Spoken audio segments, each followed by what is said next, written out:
A little earlier on this trip, somebody asked me if I knew exactly how many organs we visited for this channel. And I only know because late last year I went back and actually counted. Now, not everything we've seen has made it to YouTube, and some of the organs we visited as part of organ builder visits I didn't count. But I know that we're walking into organ number 131. A little later, somebody asked me then if, after seeing all these organs, if I'm still surprised by what we run into.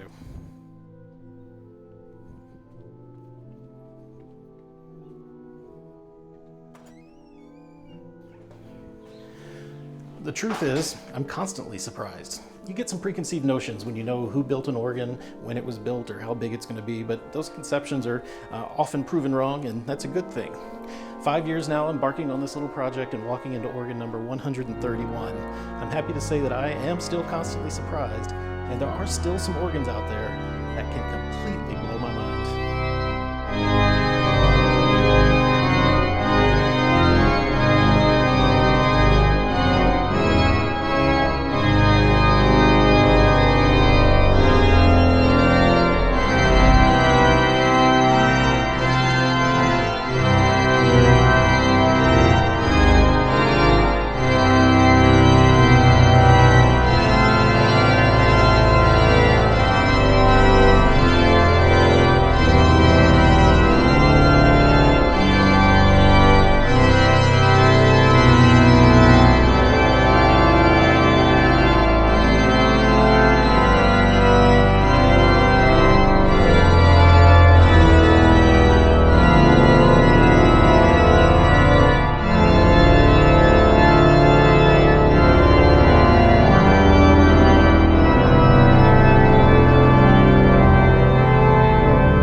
Welcome to Methuen Memorial Music Hall. This purpose-built building was dedicated in 1909 by Edward Searles, who accidentally bought this organ and needed a place to put it. So this was his private concert hall, and as you can see, it is beautiful and decorative throughout, something to match the beauty of the case of this instrument. Matthew Bellocchio, who you've seen in several videos lately, works for Andover Organ Company, is also the president of the board of trustees that oversees this building and this organ. He tells us a bit about the history of this instrument and how it got to Methuen.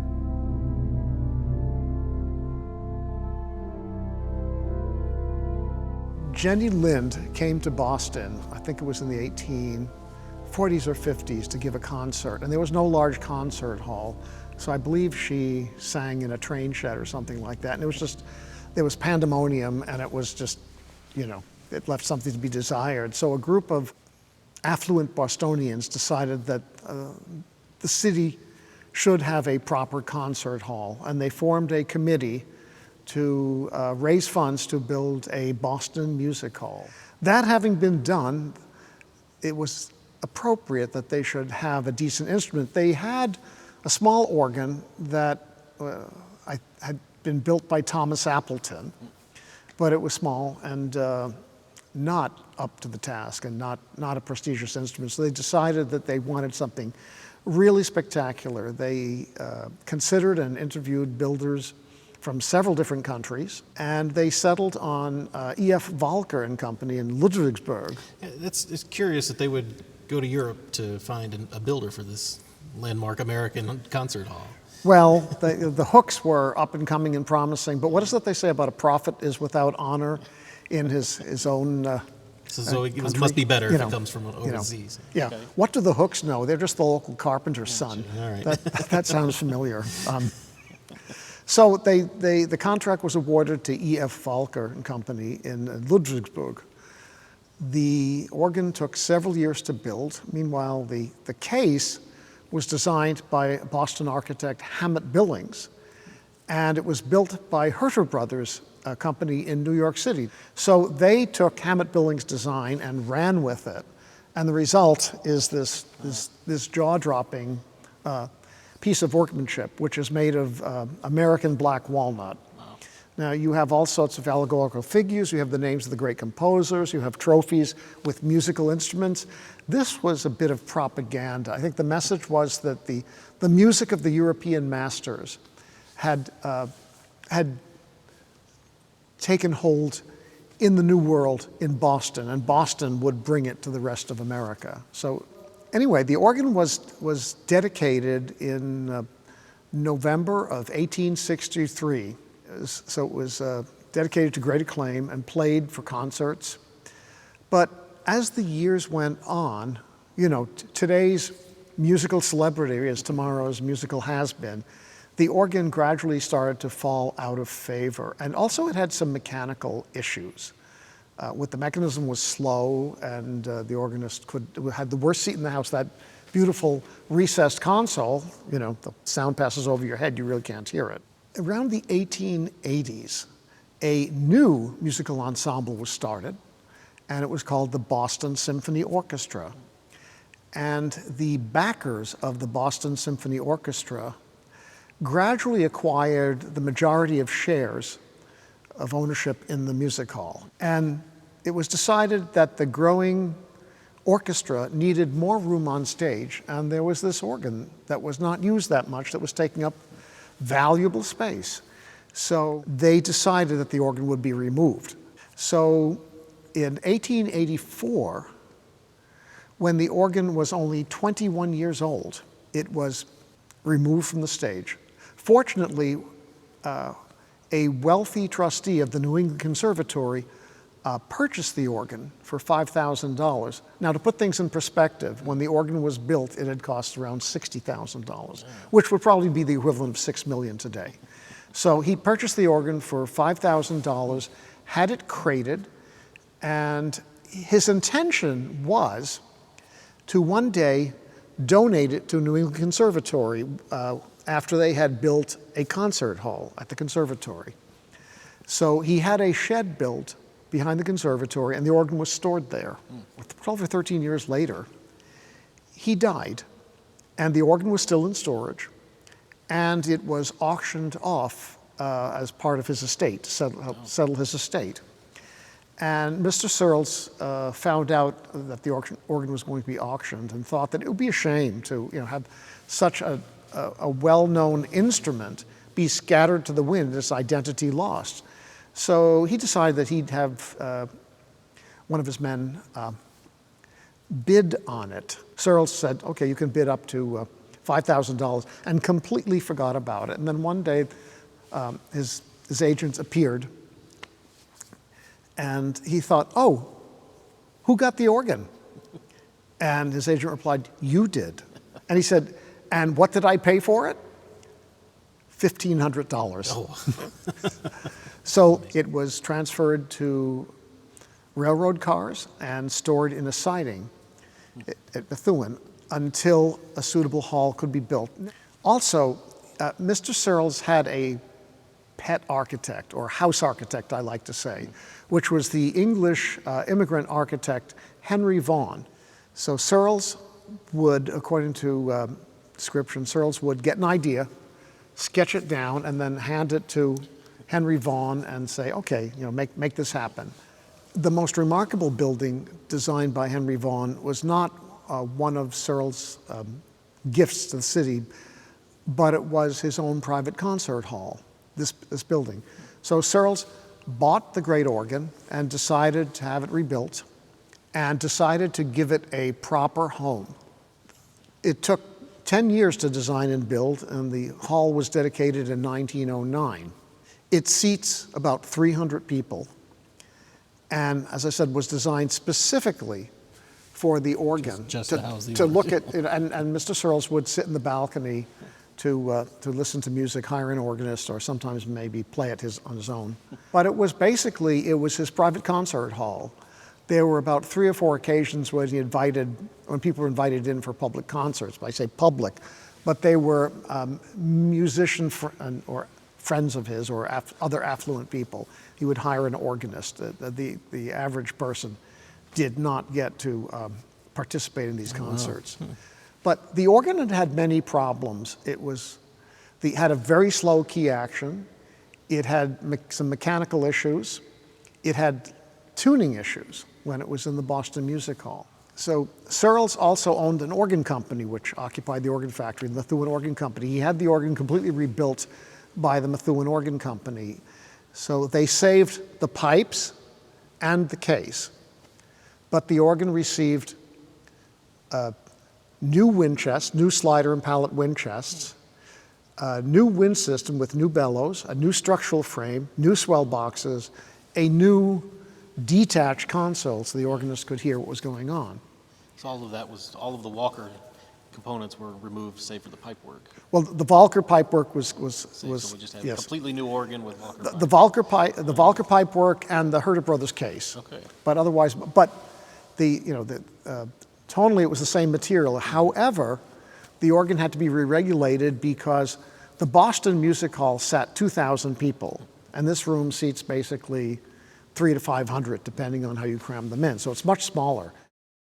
Searles died in 1920, and the hall was left to his business manager. Well, the hall was left as part of the residual of his estate to his, what they called confidential secretary, who was a business manager. And the business manager only lived a few years before dying, and then it went to a relative of his, and then it passed through several hands. But in 1931, organ builder Ernest M. Skinner bought the property. Now, the real reason why he bought the property was not for the hall, although he claimed he was buying it to preserve the organ, but it was for the building that was attached to the hall. When Searles first bought this property, right next to the river, there was a woolen mill where wool cloth was processed and made. He had that converted into an organ factory where pipe organs could be built or rebuilt. In fact, during Searles' lifetime, he commissioned the building or rebuilding of 16 pipe organs. Oh, wow. And he owned the organ company. It was called the Methuen Organ Company. So, he had the means to commission pipe organs. He had a company to build them for him.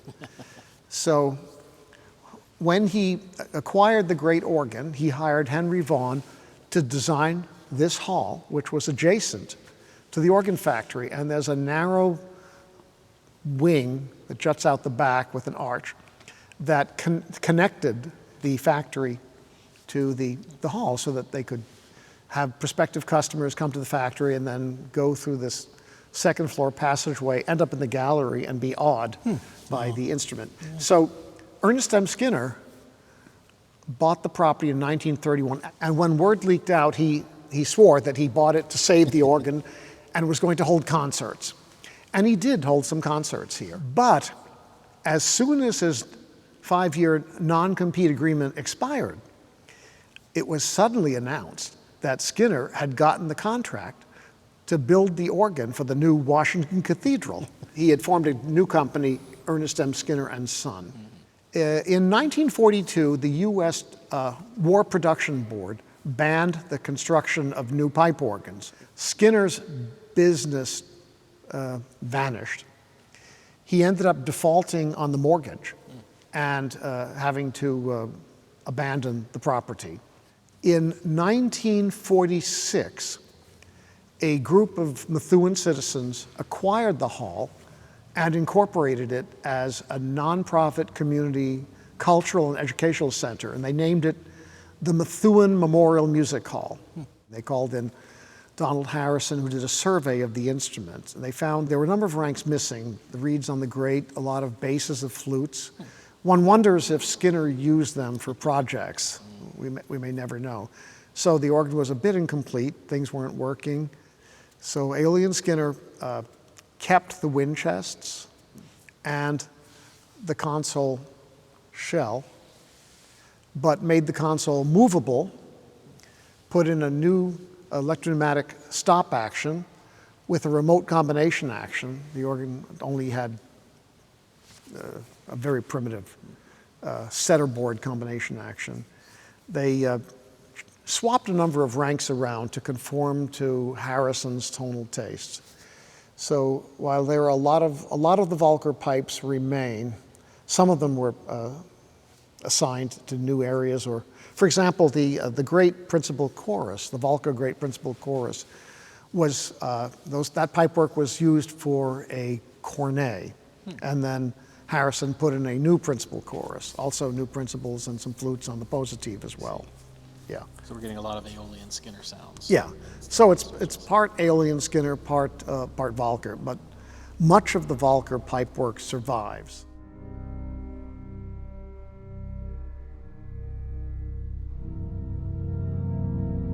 We're here at the console now, and with me is Frederick MacArthur, who you're normally the organist at St. John's Church in Wellesley, is that correct? Right. And then also in Cambridge, you play an organ at Christian Science Church, big Kimball organ. So, but when I told people we were coming here, every single person said, "Who's going to demonstrate the organ for you?"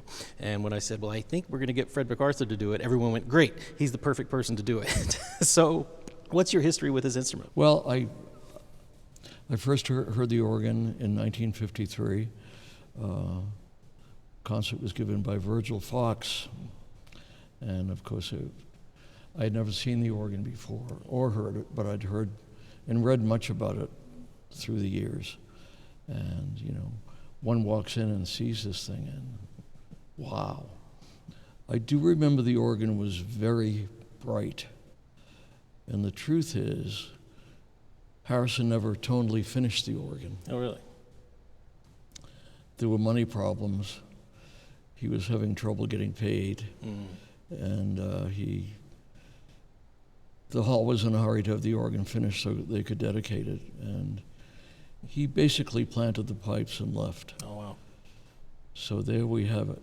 So lots of work has transpired since then, though, to sort of bring back some of the color of the original organ, I take it. Well, lots of work transpired in the past 3 years. It's all very recent. Okay. The organ was in terrible regulation. Nothing was regulated. And it was so loud it was unbearable to most people. And I like the finishing business.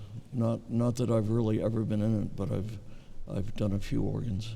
Well, so you've had a lot of time to get to know this instrument, a long experience with it, and I've given many recitals here. Okay.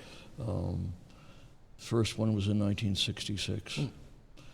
Then I probably played here a dozen times since then over the decades. Okay. Well, I'm interested to hear some of the bits and pieces of it. Where's the best place to start to show off this instrument? I think with the principals. Okay. And things have been moved around and added. Let's start with the Swell. It's called Principal. It was originally the solo gaijin.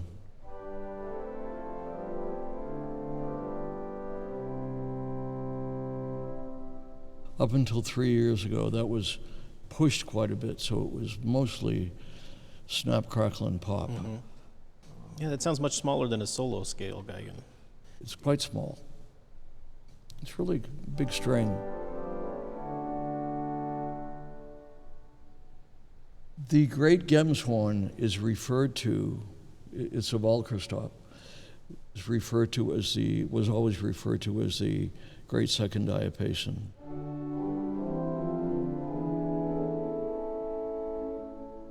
Doesn't sound that huge here, but it really blooms in the room. Interesting. So if we add that to the Swell diapason,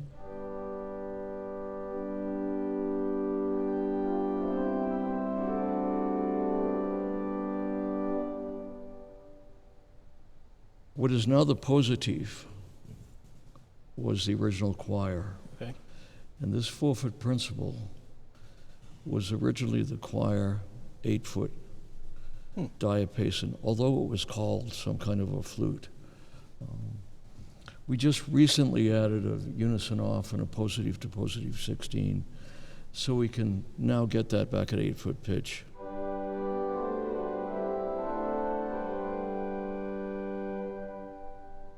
So, if we go back to the great, we'll draw the Swell principal, add the great Gemshorn, or second diapason,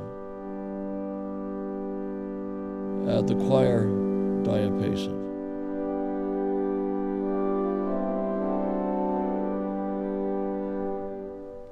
That's a nice warm sound.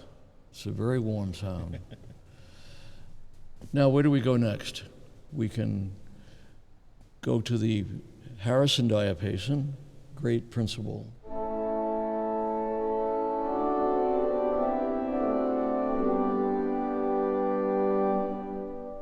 Can we hear that by itself? You can I hear feel like that it by didn't itself. add as much as even as the choir did.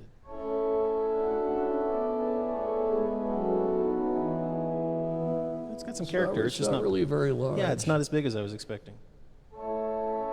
That's the original choir. Okay.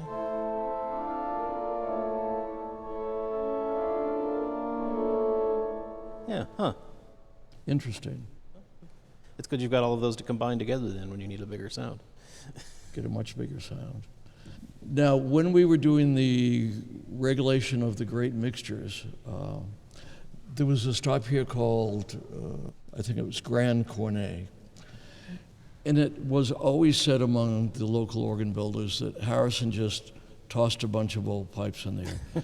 No one had really looked the pipes over, as far as I know, but they surely did a lot of complaining and moaning when it came to tuning it, because it was almost impossible to tune. One day I was poking around up there, and I pulled out the 8-foot rack, and lo and behold, it was the original great Walcker principal or diapason. Treat had rescaled it 3, 4, 5 pipes larger in the 1909 rebuild. But there it was sitting there, and miraculously, it was on its own slider. Oh. So here we are. Is it?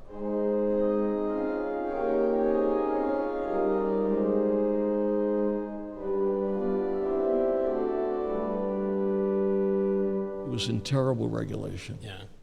And it only goes down to G. But the Aeolian-Skinner octave in the pedal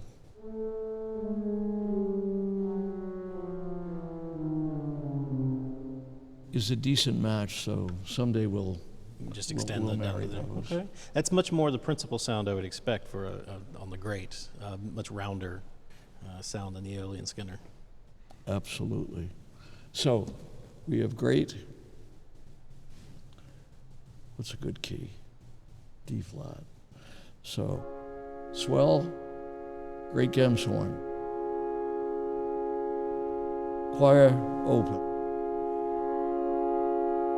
Walcker open. Aeolian-Skinner open.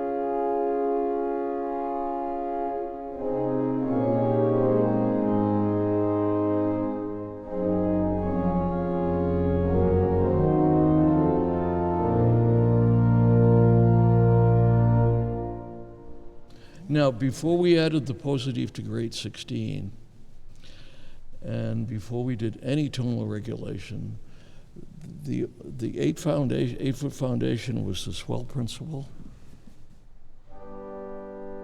and the Harrison principle. That was it. That was it. You know, I have a lot of, especially beginning organists, ask me like, what do you use this, a Positiv to grade 16 for? And it's things like your 4-foots now can suddenly become 8-foots and help broaden out the foundation of the instrument. So that's great that you have that availability here. In Harrison's first proposal for the 47 rebuild, which we have, indeed, he indicated a Positiv to grade 16, but in subsequent stop lists, it disappeared. And I wonder if it was just a secretarial mistake. Could have been. Because in that period, they did People have were a using it. Positiv to grade 16. Okay, well, now we have it again. We have it again. Okay, where do we go from there? We have the Harrison chorus, 8-foot principal, 4, 2 2/3, and 2.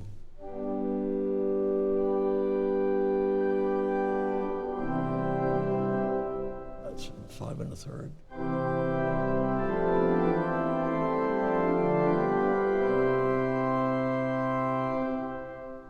Okay. Now, the Swell mixture was the loudest thing that was ever created. The unison ranks are Walcker, and the Harrison ranks are Quince, and he voiced them with open toe voicing. Oh, wow. And I think he originally wanted his swell reeds to be on a separate pressure, but that was not possible. So I think he was trying to goose the reed sound. Anyway, this was greatly regulated. There's no more open toe voicing, and it's quite a nice mixture.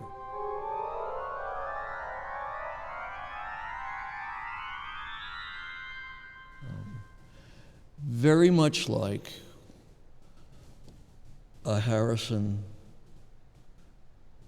furniture.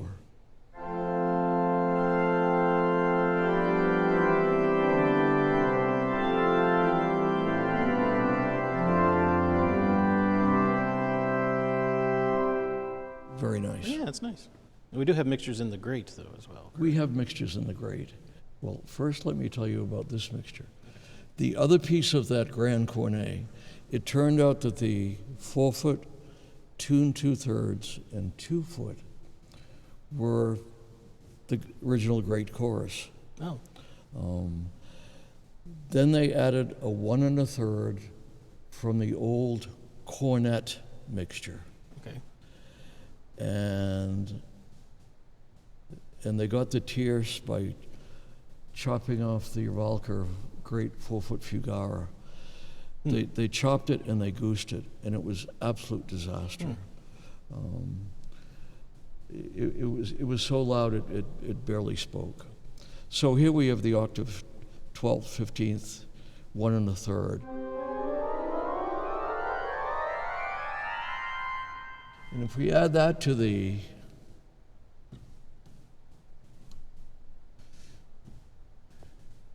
Walcker diapason, we have pretty much the original sound.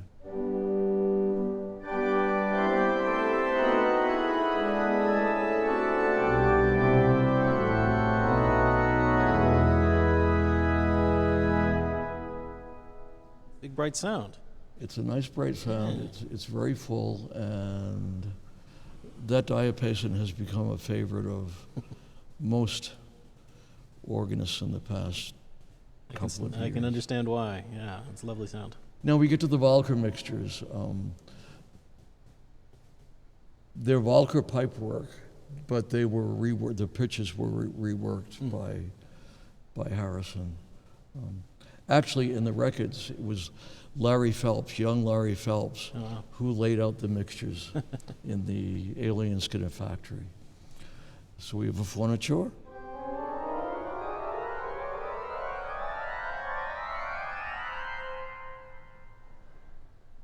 And a scarf.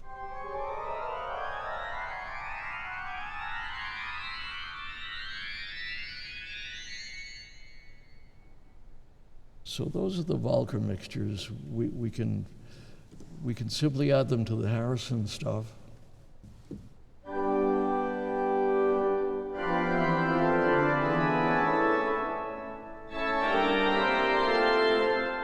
Or we can add them to the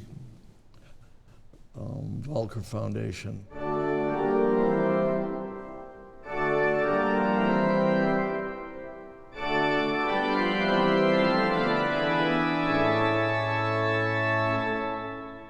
And if we add the original great chorus,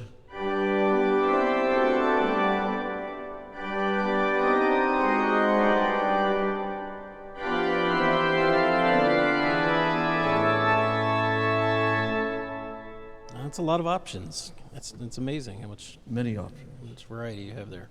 And that's just our principles so far. Just principles so far. Another interesting thing is if we take the Harrison principle,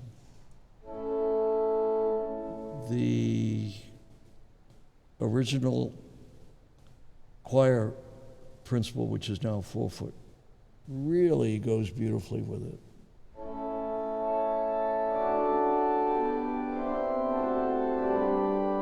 as does the 2-foot.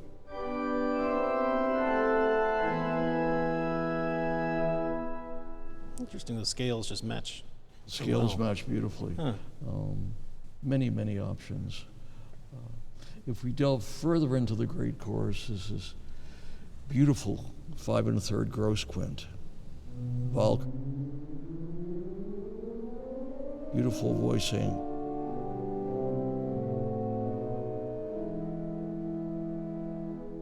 Yeah, lovely.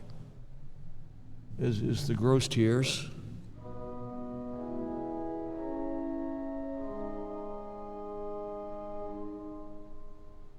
We also have the Walcker 16-foot principal.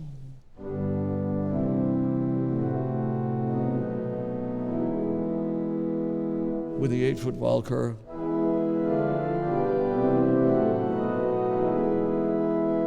With a 4-foot Walcker.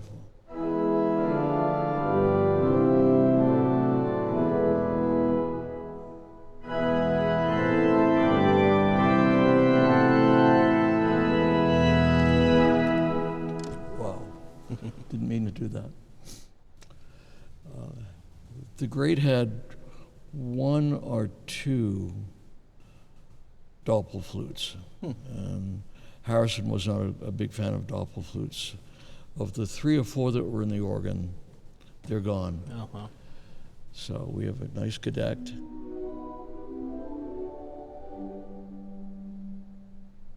There's no harmonic flute in the organ at 8. Mm-hmm. But now that we have a Positiv to grade 16, we can add the Harrison 4-foot nocturne, get that at 8-foot pitch. It's quite nice with the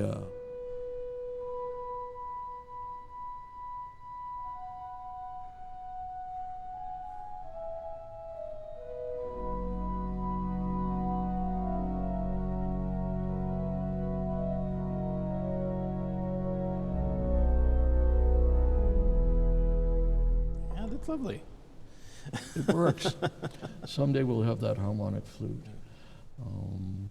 This gamba was added to the organ about 20 years ago. It's a Hutchings Vodi, and it's from a Universalist church in Haverhill.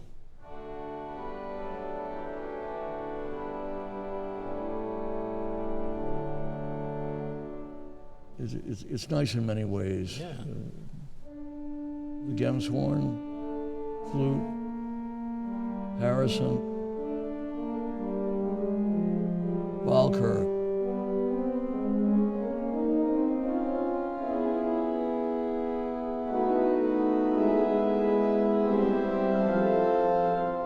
Yeah, it cuts through all of that. The 4-foot Spitz flute is a Walcker stop.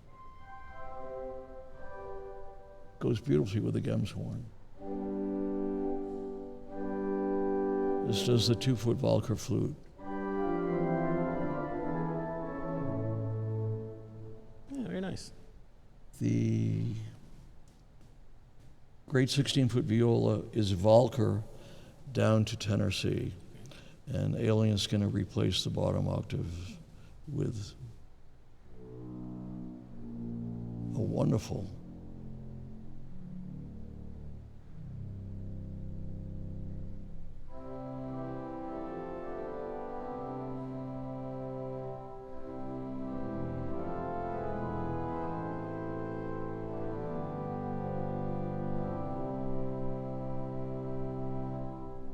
Great cutting edge there, but it's not too loud. I like it. It's not too loud.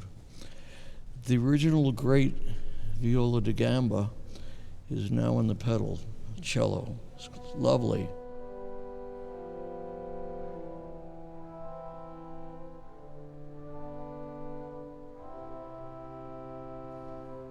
Very nice. The great Borden is Aeolian-Skinner.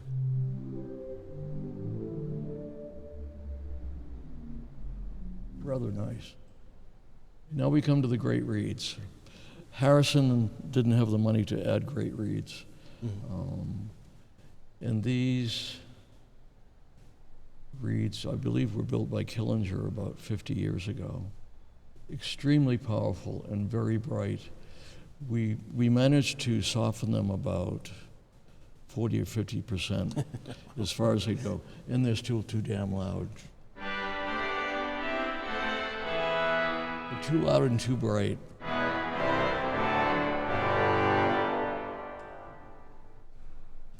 Great 8-foot. Great 16. Together.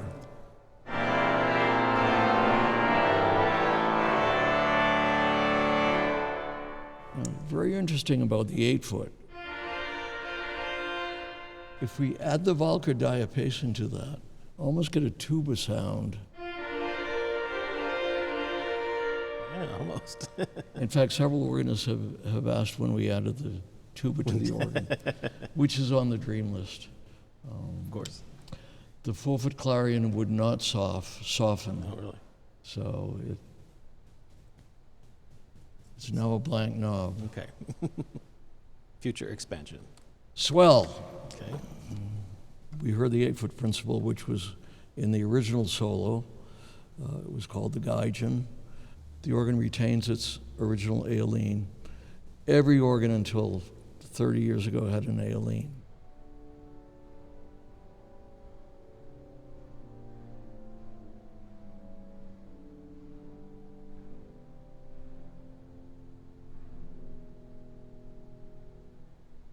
The swell viola is Harrison.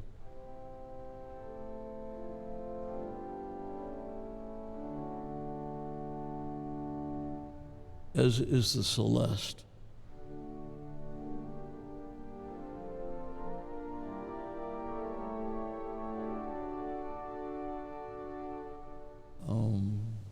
It's too bad that it sits right beside the straight rank because it doesn't beat correctly. Yeah, it's very gentle. In the spec, Harrison indicated that the Celeste should have extra long feet, but they never got there. Oh, in order to separate it a little more. Yeah, exactly. But they're That's quite different. nice.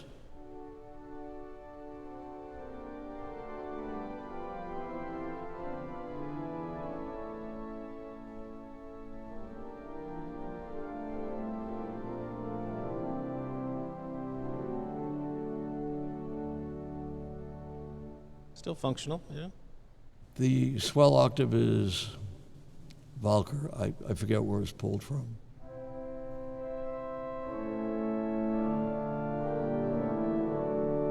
And the 2-foot octave is Walcker.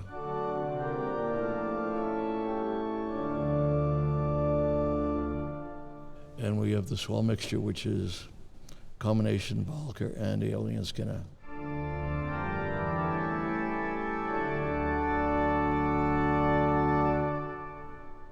The 8-foot flute, Harrison.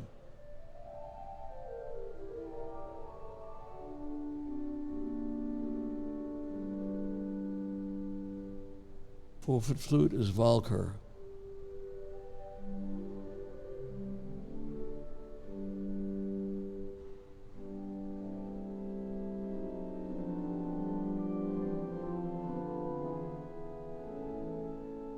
Quite lovely. Mm-hmm, yeah.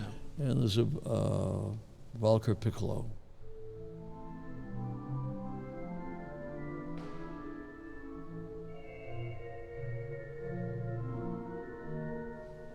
Yeah. Huh. And we have mutations, the Mazard,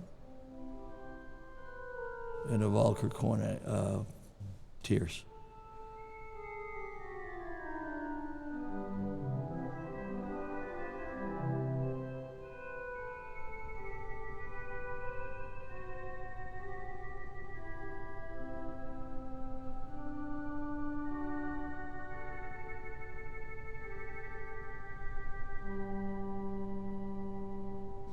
Okay. Nice bright sound there. Swell reeds.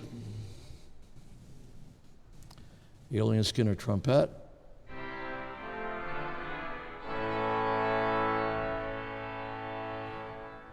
Bassoon.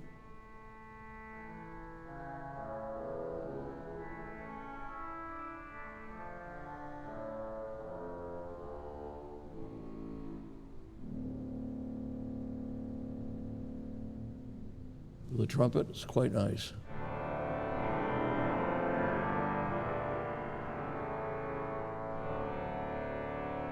Yeah. And the Skinner clarion.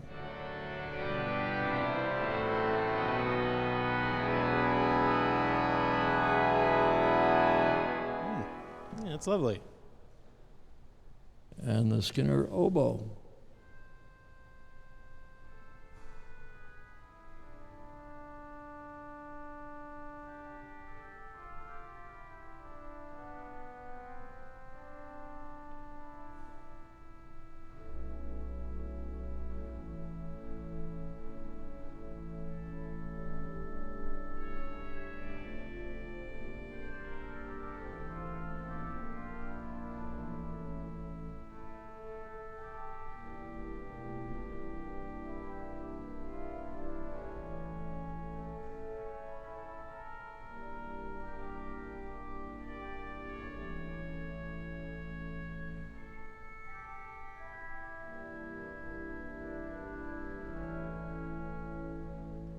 Wow, it's amazing how well it blends with everything else there. It's beautiful.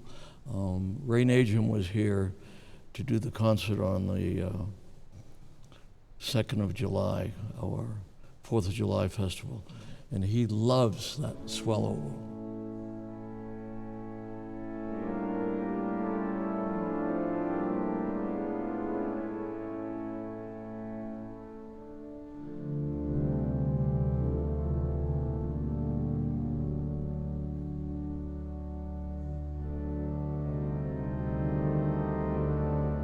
Creeps in. I can see why. It's so colorful, but it's not huge, and it just colors everything else. Yeah. It was loudened about 40 years ago to compete with the Swell trumpet. Okay.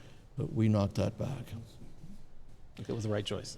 And now it showed us exactly where it wanted to be. Mm-hmm. And it now stays in beautiful tune. Oh, really? Yep. Wonderful. Okay.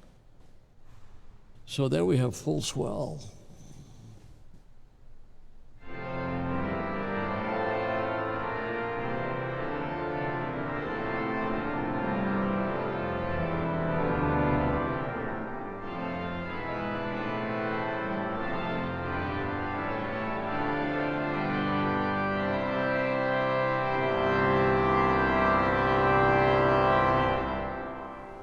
Great range. Okay. It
It's lovely. It really colors the grate, but doesn't overpower it in any way. It just does not sits right in there with it. So it used to overpower it, believe it or not. Well, They each overpowered each other. interesting. Hmm. And then the Positiv overpowered both of them. Really? So Well, let's talk a little bit more about the Positiv. We have some more stops in that division. we have more stops. The original 8 and 4 foot principals are now 4 and 2. Harrison added 8 foot Gedect, lovely Gedect, and a Quintadina.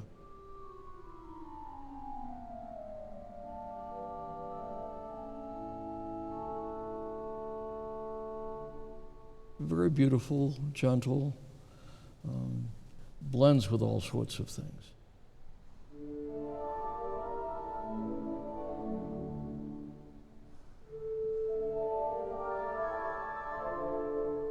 Yeah. Nice full-foot nocturne. Block flute. Nazard, tierce. To my ears, it's a lovely cornet.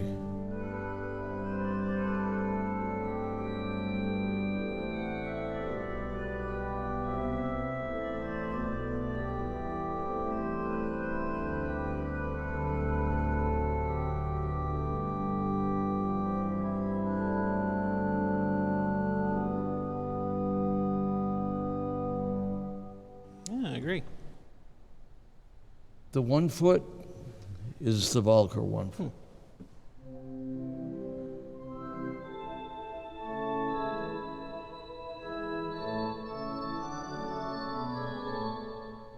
Very sparkly. Then Harrison added 2 mixtures, a Scharf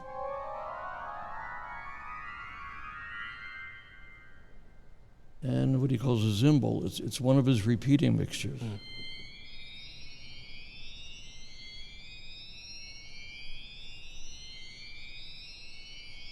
It's Now, really a novelty stop.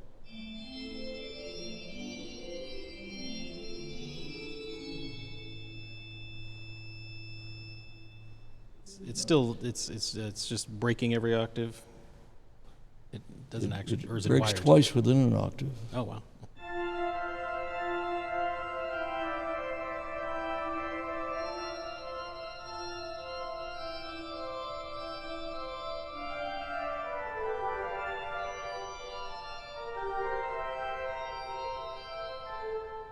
Etc. Okay. And a beautiful crumb horn, which was originally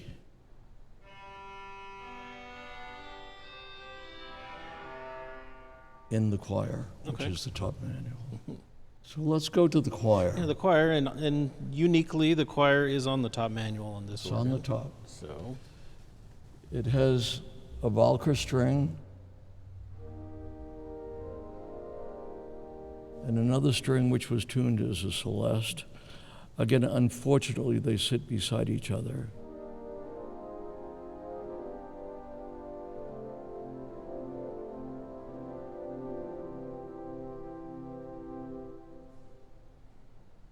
Walcker flute, concert flute.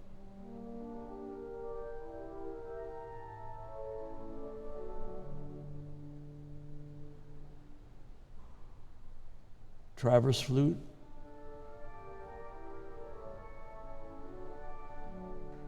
Beautiful together.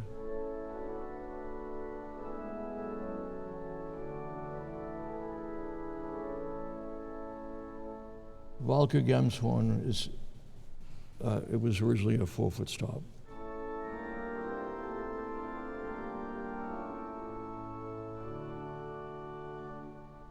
And a Zimbal, which was added.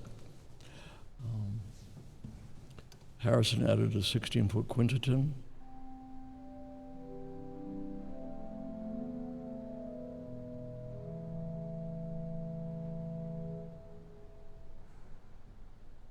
"15 to 20 years ago, the crumb horn was removed to the Positiv, and this Aeolian-Skinner clarinet was placed in the choir.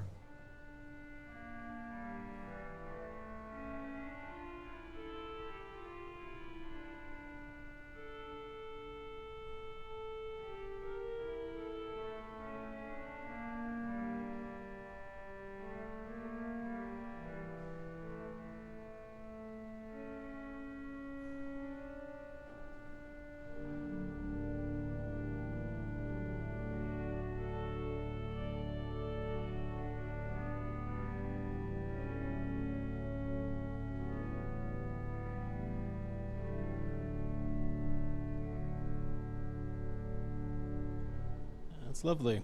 No, we didn't mention the choir is in its own box, so it is The expressive. choir's in its own box. The choir faces that way. Rest of the organ faces out. All the mouths of the pipes are on the same level, In the whole organ. except for the pedal. Okay. The tuning is very stable. We have one more interesting stop in the choir.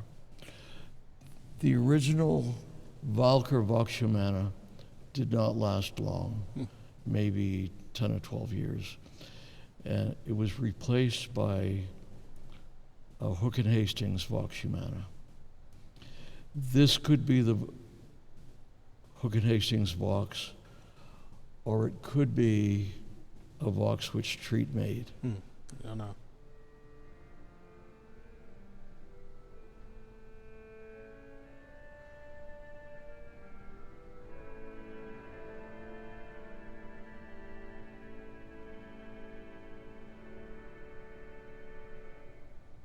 Harrison, instead of having it at 8 foot, made a 16-foot stop out of it. Oh, really?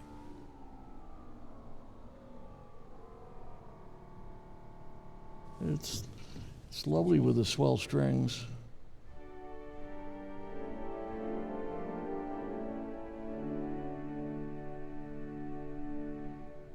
Another interesting stop, the original Walcker 4-foot Vox Angelica, which is a free reed.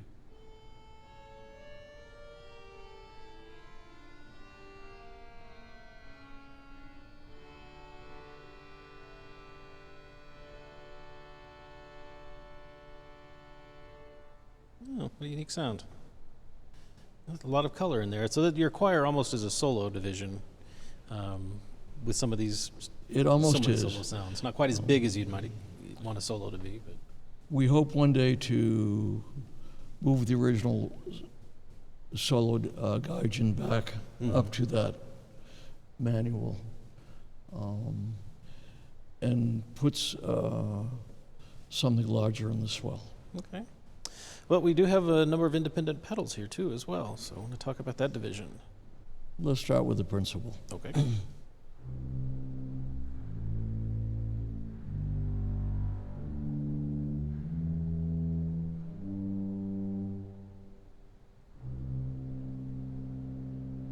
These are the pipes in the front, not in the center, but on either side. The 8-foot octave was added by Harrison, as was the 4-foot.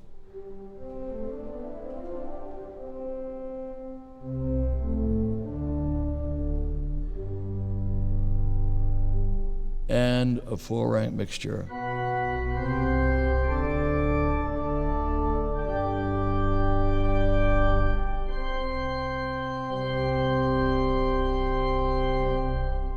Quite the mixture. It's quite the mixture. It's quite loud here, but with a lot of organ going, it does not stand Out out. in the room, a little less. Okay. Harrison also added nocturnes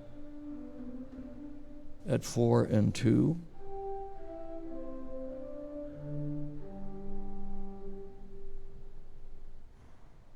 Lieblich Gedeckt, which was originally in the swell, the original pedal board. The original pedal violon was replaced by this contrabass.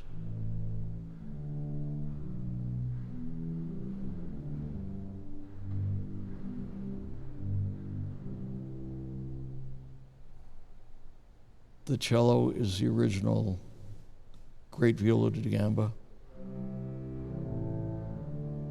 And we also have a Spitz flute, which Harrison added.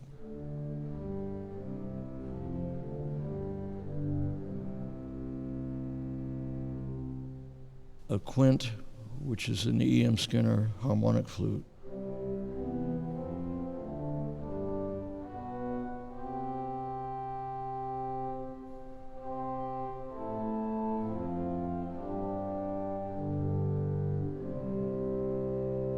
Of course, a tierce.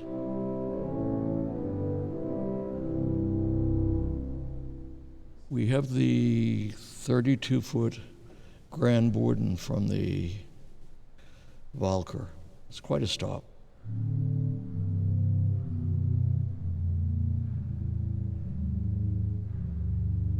It's all wooden pipes, and it originally drew the 16-foot wood open, I believe, which no longer exists.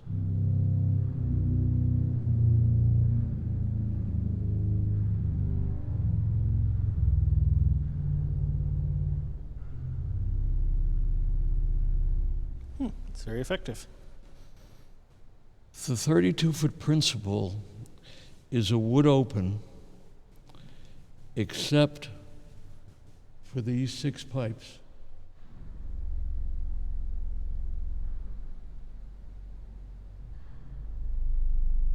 G sharp is wonderful.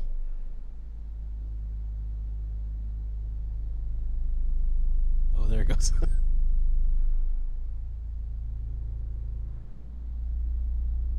Then back to the wood open.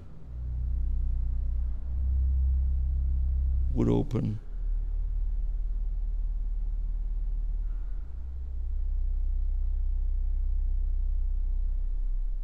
It's one of those stops that I'm not sure our microphones actually do a great job of conveying, but standing here, it's an amazing feeling. It is amazing. The pedal reeds. The 16-foot bassoon is a free reed, which used to be in the Swell.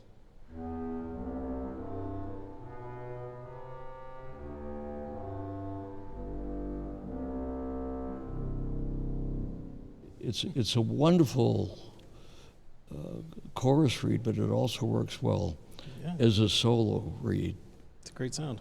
The trombone has been reworked by everyone, from Walcker right through G. Donald Harrison.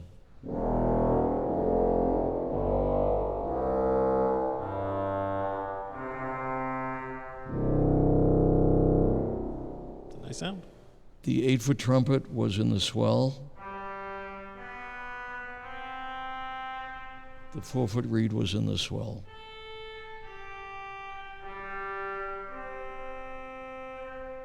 The shalomite was added by Skinner.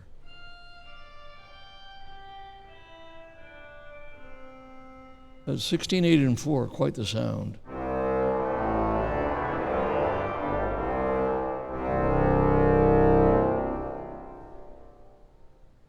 The contrabombard is the Walcker bombard, and it is a free reed.